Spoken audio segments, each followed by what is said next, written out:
झारखंड विधानसभा का बिगुल बज चुका है। ऐसे में झारखंड में चुनाव प्रचार के लिए स्टार प्रचारकों के आने का सिलसिला भी शुरू हो गया। इसी क्रम में मंगलवार को सीएम योगी झारखंड के कोडरमा विधानसभा क्षेत्र में पहुंचे, जहां उन्होंने चुनावी जनसभा को संबोधित कर एनडीए प्रत्याशी के समर्थन में जनता से वोट की अपील की। साथ ही बीजेपी सरकार की उपलब्धियों से भी जनता को अवगत कराया।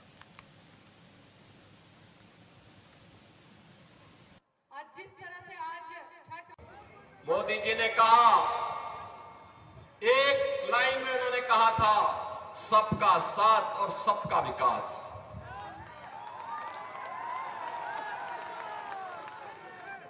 जाति, मत और मजहब के आधार पर नहीं, क्षेत्र और भाषा के आधार पर नहीं, बल्कि हर गांव का विकास होगा, हर नगर का विकास होगा। गरीब, किसान, नौजवान, महिलाएं, इन सब का विकास होगा। देश की सुरक्षा के साथ कोई भी समझौता नहीं होगा।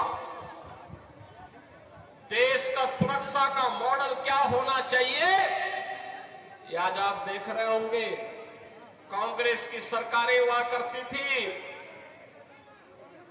तब चीन हमारे देश के अंदर घुसता था, और आज आप देख रहे होंगे, समाचार रोज पढ़ रहे होंगे, आज चीन की सेनाएं पीछे हट रही हैं और वहां पर भारत की सेना गश्त कर रही है। पाकिस्तान तो अब भारत का नाम सुनकर के ही कंपकपी शुरू हो जाती है।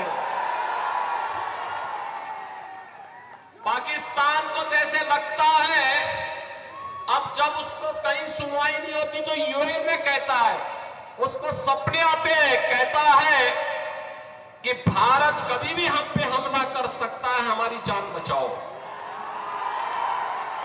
सरकार तो ऐसे होनी चाहिए दुश्मन के दिल को दहला सके, और यही आज भारत की सरकार कर रही है।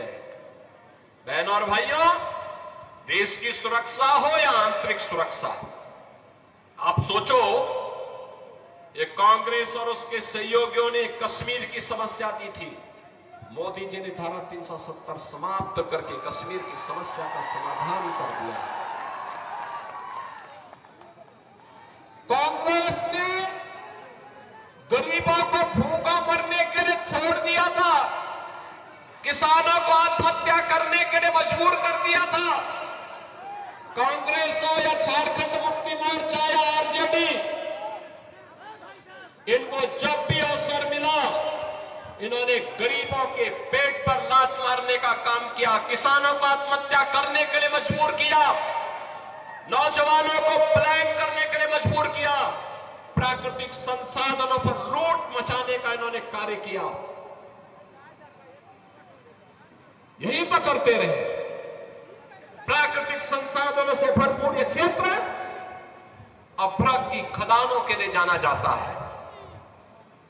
यहां पर तमाम नए प्राकृतिक संसाधन मौजूद हैं, प्रकृति की गोद में मौजूद हैं, लेकिन नियत सही हो।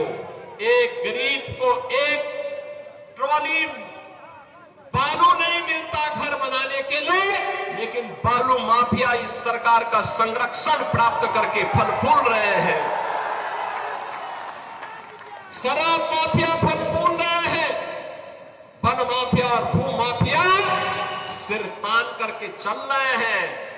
और इसी ने कहने के लिए आए हैं, ये माफिया का उपचार केवल भाजपा है, भाजपा।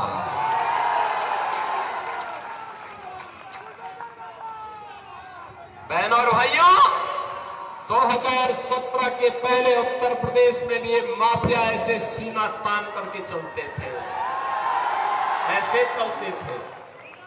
इनके लिए गरीब की कोई कीमत नहीं थी, किसान की कोई कीमत नहीं थी, नौजवान की कोई कीमत नहीं थी, बहन और बेटी का कोई सम्मान नहीं था। लेकिन 2017 के बाद जब उत्तर प्रदेश के बुलडोजर ने चलना प्रारंभ किया, तो आज आप देखते होंगे दुर्दांत भूमाफिया तो भूमाफिया आज उत्तर प्रदेश की धरती को छोड़ चुके हैं। कुछ तो जेल में है और कुछ लोग राम नाम सत्य है की यात्रा में भी चले गए। भूमाफिया नहीं, खनन माफिया भी नहीं, वन माफिया भी नहीं, पशु माफिया भी नहीं, संगठित अपराध में संलिप्त माफिया भी नहीं। आज तो कोई भी माफिया हो, शराब माफिया हो या बालू माफिया, यूपी से गायब हो गया है। ऐसे ही गायब हो गया जैसे गधे के सिर की सींग समाप्त हो गई। और इसलिए बहनों और भाइयों, आपसे कहने के लिए माफिया को औपचारिक केवल भाजपा है। भाजपा की सरकार लाइए, गरीब को उसका हिस्सा भी मिलेगा, गरीब को उसका सम्मान मिलेगा। जिसके पास राशन कार्ड नहीं उसको राशन कार्ड की सुविधा, जिसके पास आयुष्मान कार्ड नहीं उसको आयुष्मान भारत की कार्ड की सुविधा, जिसके पास मकान नहीं उसको मकान की सुविधा। चलिए आगे बढ़ेंगे दूसरी बड़ी खबर के साथ। उत्तर प्रदेश, बिहार, झारखंड सहित कई राज्यों में छठ पूजा का विशेष महत्व है, लिहाजा पर्व पर घर जाने के लिए महीनों पहले से ही